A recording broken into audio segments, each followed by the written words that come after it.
Social media యాక్టివిస్టులపై కొనసాగుతున్న కేసుల పరంపర. తూళ్లూరులో రాంగోపాలవరంపై ఫిర్యాదు, జనసేన నేత ఫిర్యాదుతో సినీ నటుడు పోసానిపై కేసు. వైఫల్యాలను కప్పిపుచ్చుకునేందుకు డైవర్షన్ రాజకీయాలకు తెరతీసిన కూటమి పార్టీలు సోషల్ మీడియా యాక్టివిస్టులపై రెచ్చిపోతున్నాయి. ప్రభుత్వాన్ని, ముఖ్యమంత్రి, ఇతర మంత్రులను సోషల్ మీడియాలో ప్రశ్నించారని ప్రభుత్వమే నేరుగా కేసులు పెట్టి వేధించడంపై విమర్శలు రావడం, న్యాయస్థానం సైతం గట్టిగా ప్రశ్నించడంతో ప్రభుత్వం పచ్చబ్యాచ్ను రంగంలోకి దించింది. ప్రభుత్వానికి వ్యతిరేకంగా సోషల్ మీడియాలో పోస్టులు పెడుతున్న కొందరి పేర్లను ఎంపిక చేసి పచ్చపార్టీ కార్యకర్తల ద్వారా రాష్ట్ర వ్యాప్తంగా వివిధ పోలీస్ స్టేషన్లలో ఫిర్యాదు చేస్తుంది. ఫిర్యాదులు అందుకున్నదే తడువుగా పోలీసులు ఎక్కడికక్కడ కేసులు నమోదు చేస్తున్నారు.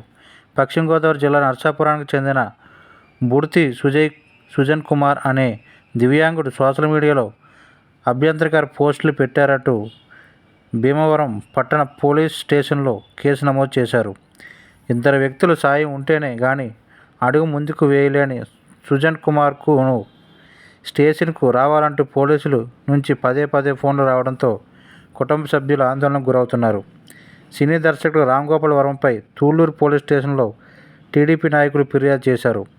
రాంగోపాలవర్మ సోషల్ మీడియాలో దున్నపోతులకు పవన్ కళ్యాణ్, లోకేష్ ఫోటోలు మార్ఫింగ్ చేసి పెట్టడం, చంద్రబాబును పవన్ కళ్యాణ్ ఎత్తుకున్నట్టు పెట్టిన పోస్టులపై తూళ్లూరు మండలం పెద్దపరిమి గ్రామానికి చెందిన టీడీపీ నాయకుడు నూతలపాటి రామారావు ఫిర్యాదు మేరకు పోలీసులు కేసు నమోదు చేశారు.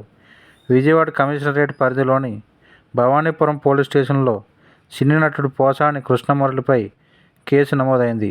Janasena central Andhra zone convener Badita Shankar ఫిర్యాదు మేరకు పోలీసులు కేసు నమోదు చేశారు.